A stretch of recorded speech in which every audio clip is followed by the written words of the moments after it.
Hi, my name is Joyce Sabia and my challenge is the Float Your Boat Challenge. The objective of my challenge is to create a boat that can stay afloat and hold the most pennies.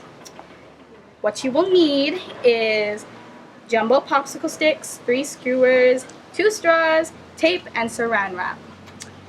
So there is no limit on the amount of supplies you can use, and you can break the jumbo stick, you can break the skewers, you can also cut straws.